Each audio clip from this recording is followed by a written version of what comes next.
Hey guys, Dark Rye 91 here, finally with the long-awaited review of Dragon Ball Super Episode 55. The reason why we did not have an episode last week was because of the Olympics, but this week everything is back to normal. We got episodes. We don't have any interruptions anymore. We're gonna have straight through episodes from now on. And episode 55, just saw it. I loved it, and let's begin with it. Now, as I say in every video, it has been at least 2 weeks since my last review, but nothing has changed. I will be reviewing episode 55 of Dragon Ball Super. There will be spoilers about the episode, so if you do not want to watch, please click off the video. If you do not mind the spoilers, or if you do not care about spoilers, sit down, grab your popcorn, grab your soda, relax, have a listen. So, episode 55 is titled, Hey, I Want to Meet Son Goku, a summon from the Omni-King. As usual, with every week, they start off with the preview of the previous episode, and what happened in episode 54 was Vegeta wanting to train, or Trunks wanting to be trained by Vegeta, and they showed that Trunks was punched by Vegeta into a um, a mountain or a rock or whatever. But the episode officially begins with Beerus meditating on a rock, sweating and being nervous. And the reason why he's so nervous is because in the last episode, I'm not going to say last week because the episode didn't come on last week, but in the previous episode, at the end of episode 54, we see that the Omni-King calls Whis' staff to get in contact with Whis and Beerus, and the reason why he wanted to get in contact with them was to have them call Goku and tell Goku that the Omni-King, Zeno-sama, wants to meet him. So Goku shows up asking what's up, and he was like, "Hey, what's going on?" And Beerus grabs his cheek, just like an old, or like your grandma would do after not seeing her for so long. She'll grab your cheek really hard, and you're left with red cheeks. But Beerus tells Goku that Zeno-sama wants to meet him, and Goku's confused. But Goku tells Beerus it's a bad time because Bulma finished the time machine. And it was like, I don't care what's going on. Meeting the Omni-King is more important. So Beerus tells him all serious. He's no joking around at all from Beerus. That seeing the Omni-King is more important. Beerus also says to be on his best behavior because if Zeno-sama is mad or upset or angry, he can blow up everything. And we all know that Zeno-sama is the strongest in all of the 12 universes. So Beerus also tells Goku to don't say anything about Black or the Time Machine, and it Beerus is trying to save everybody's butt because he doesn't want to be he doesn't want to die basically. He doesn't want Zeno-sama getting in the middle of this because we all know that Zeno-sama can take care of it with one flick to the forehead of Goku Black's head, or one, whatever the case may be. But Beerus doesn't want to have Zeno-sama have to worry about anything. But then there's a quick scene to Zamasu and Gowasu still on planet Babari. I honestly thought they had one black.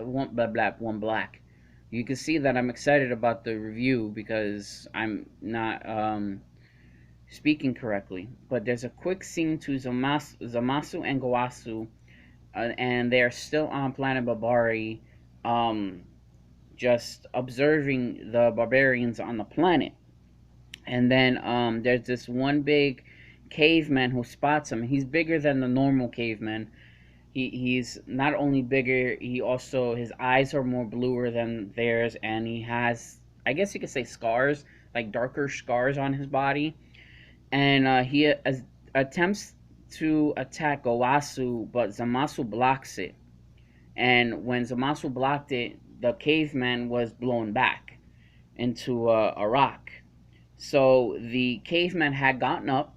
He charges at Zamasu again, but Zamasu charges Ki similar to the way he did when he versed Goku. What I mean is, he had charged his Ki to his hand like he was about to karate chop him in half. And we see the similar Ki that he has that's very similar to Goku Black. So Gowasu's telling him, "Don't do it." Zamasu, "Don't do it. Step back. Just block the attack or whatever." But Zamasu actually cuts him in half, and you see the color change, and like the whole scene changed and everything. And Zamasu blacks out.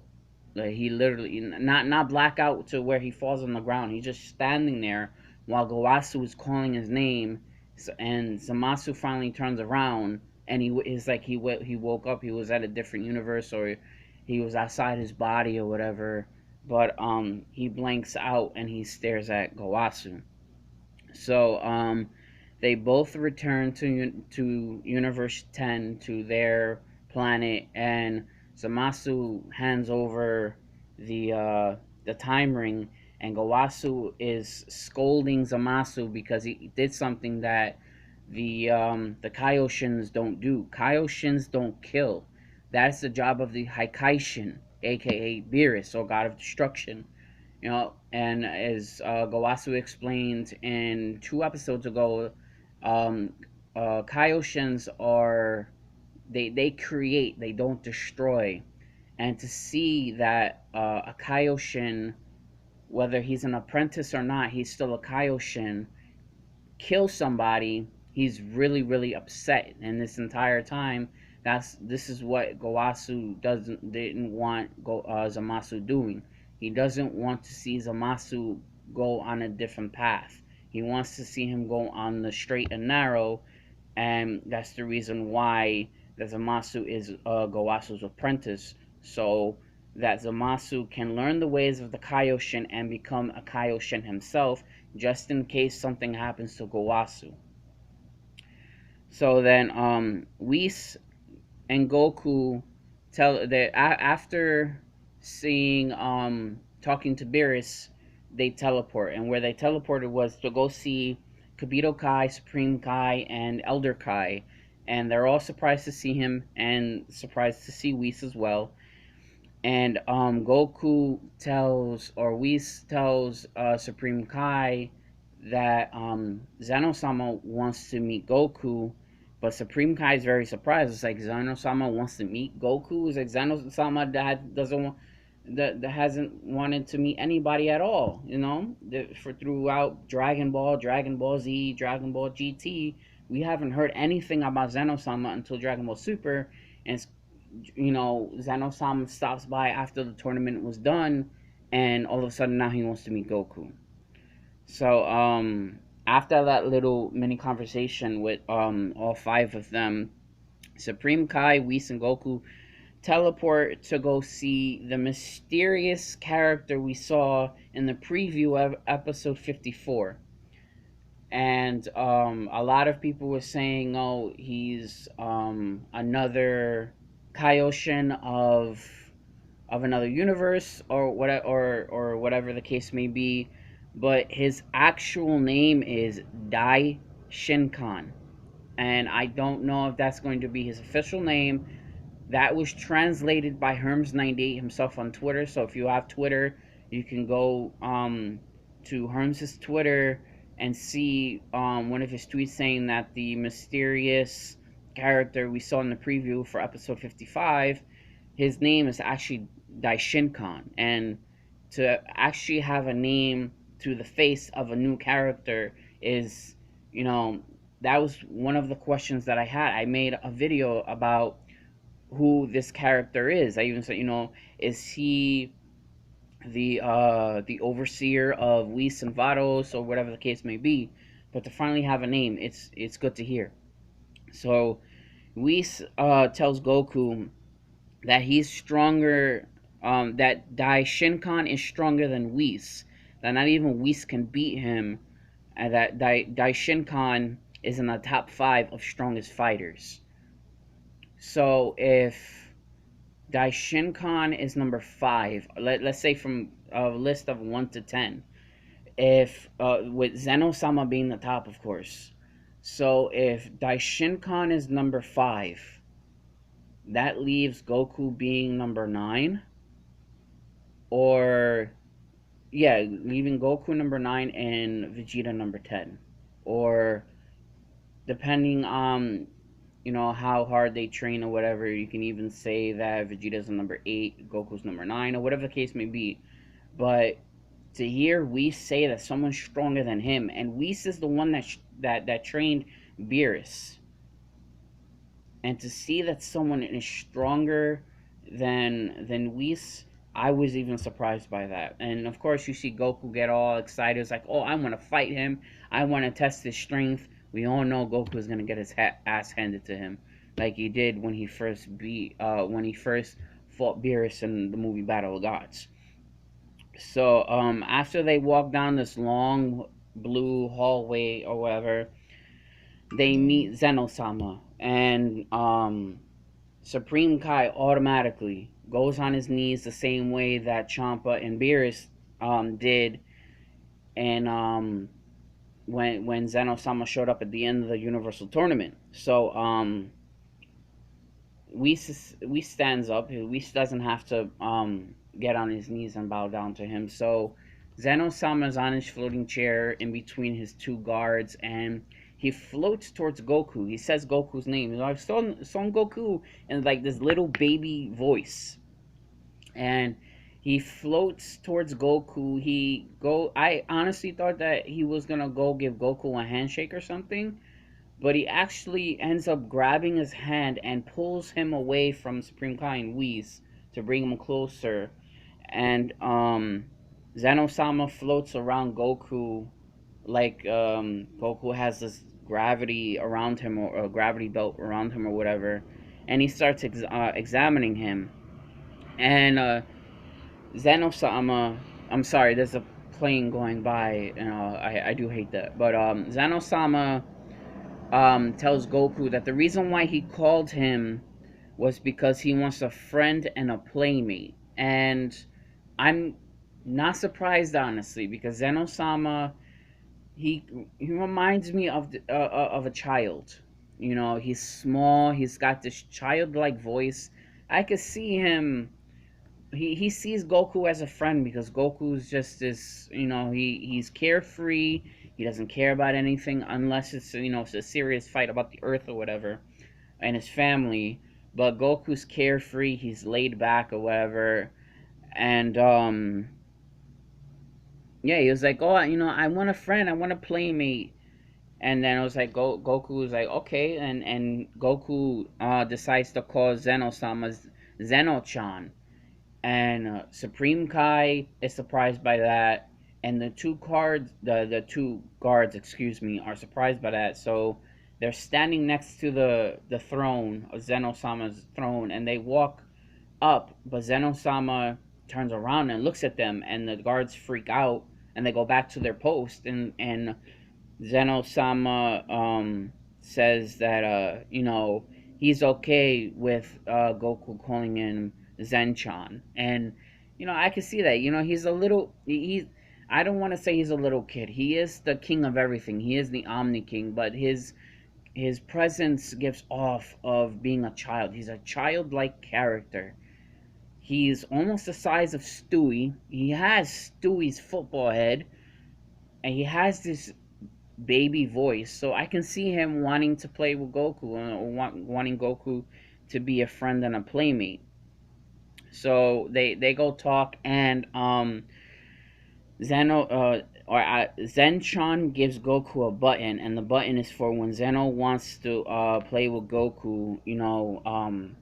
Zenchan will call Goku, similar to Whis giving Bulma something to communicate through the staff and the little button, that like a video call or something. And with that button. When he calls Goku, Goku presses the button and he teleports to uh, Zenchan's place.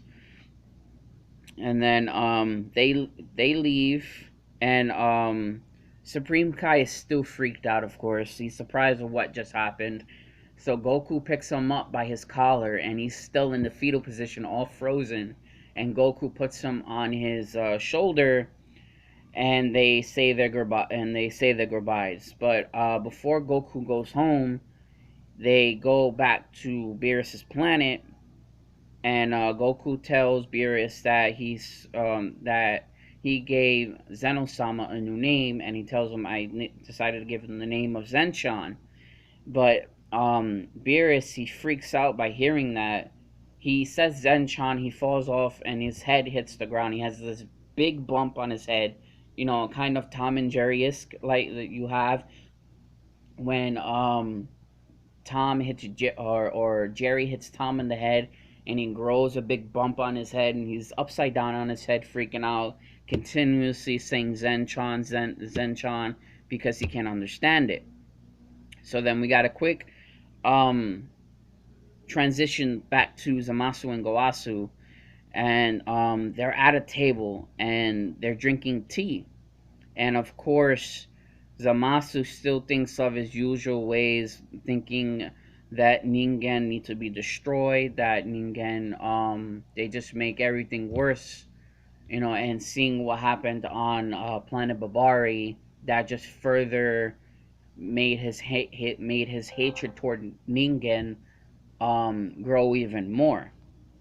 So while they're talking, Gowasu notices that the tea changes, and he's starting to see that um, Zamasu is starting to change, and I'm pretty sure Gowasu is starting to think to himself that there's nothing else that he can do.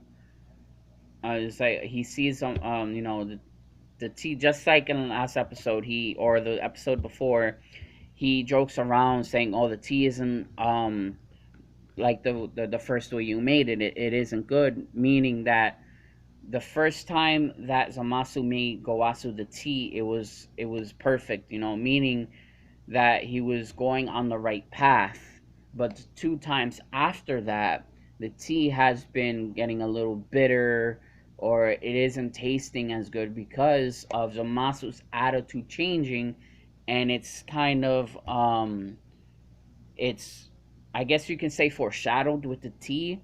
And Zamasu, or not Zamasu, Gowasu looks down at his tea, and it's like this brownish beige color, like a normal tea color would be, and it goes white, and then it goes back to normal. You know, just symbolizing that Zamasu's character, or Zamasu's attitude, is changing. So after that, there's a quick change to the Universe 7. Bulma runs out of the lab. She had a capsule in her hand, and she throws the capsule, and the time machine is finally fixed.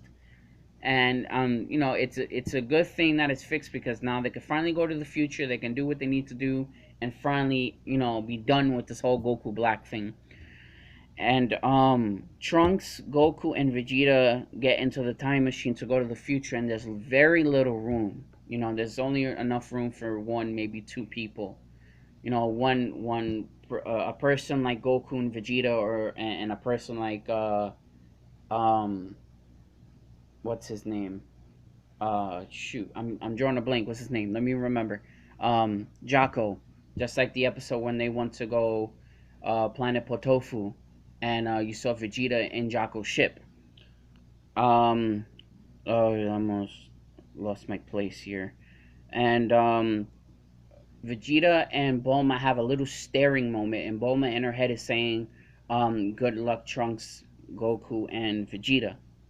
So they finally end up in the future. Goku falls out of the ship, landing on his head, the very similar way of last episode when Beerus and Goku fell onto the ground because they didn't hold on to Whis until they actually got to the ground, like they usually do. So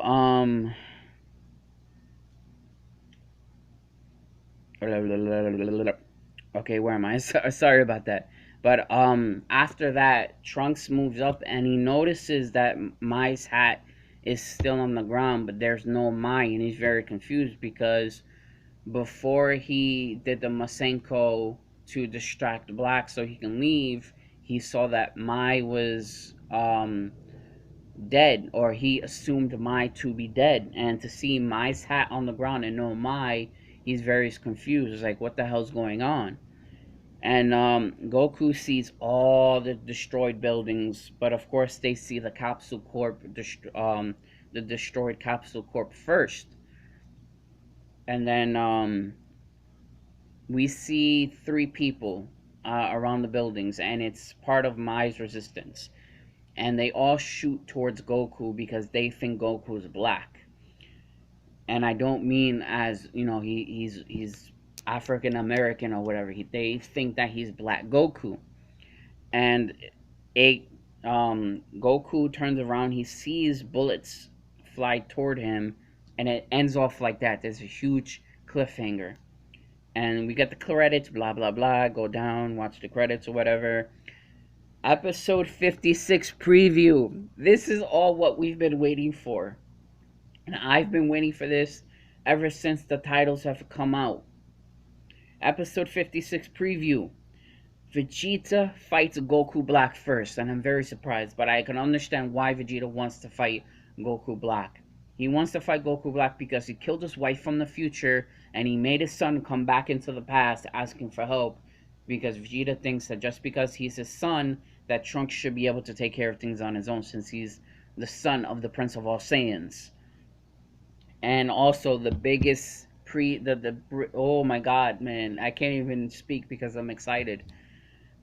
The debut of Super Saiyan Rose in episode 56. But what I think is gonna happen, it's gonna Black is gonna transform to Super Saiyan Rose 5 minutes before the episode ends, and there's gonna be a huge cliffhanger. That's what I think is gonna happen next week, and then the preview ends and the episode ends just like that. And I did a few videos on Goku Black and the Super Saiyan Rose. I made sure I even said that I a lot of people didn't give Geekdom 101 his credit because he was the very first person to break the news about Super Saiyan Rose, or back then, or like a few weeks ago, we all thought it was gonna be Super Saiyan Pink because of the Geekdom had saw something on Amazon, Japan Amazon, and it was about the candy, and it saw Goku Black having pink hair, and he jumped on his computer and jumped on YouTube and he made a video about it. But I made sure that I gave him his recognition for being the first one to say something about it. There are a few YouTubers and even a few websites that didn't give him the credit and the recognition for being the first person to break that news. But again, I want to say, if you guys didn't watch the video, go to Geekdom's channel, and I'm pretty sure you can see the video for yourself that he was the first one to break it. Then there were a bunch of other Dragon Ball YouTubers to say anything about the candy or even the transformation. And afterwards there were articles written about it. There were fan art drawn about it. I even went on my Goku Black page and I even talked about it. I called it Super Saiyan Pink, and I even made a post about in my little rant video about the reason why Toriyama gave Black Super Saiyan Rose. So what I might do about that is just make that its own separate video. I know I made it in my rant video, but I'm going to make a separate video stating why, or what's the reasoning of why Toriyama gave Goku Black to Super Saiyan Rose. But I want to say thank you for watching. As always, give it a thumbs up, share it around to people who who want to know what happened in the episode. Um, if not, then wait till after Monday, because some people can't watch it during the weekend. They can watch it on Monday, whatever. On Monday may not be the best time, or share it after they see the episode. Ask them, hey, listen, did you see the episode? I want you to check out this review or whatever. I know a lot of you are gonna go check out uh Unreal ENT Gaming, Geekdom 101, Rhyme Style. I know they're gonna check out there, because I know there's a lot of other people who check out mine. They just view it for you know, entertainment purposes, I guess, because I'm not the best reviewer in the world. But again, leave a thumbs up if you enjoyed the video. Um, Share out to the people who can't see the episodes but still want to know what's going on. And because of the preview of episode 56, I want you to put in the comments hashtag Super Saiyan Rose. And yeah, just hashtag Super Saiyan Rose in the comments. Thank you for watching. I appreciate it, and I will see you guys in the next one.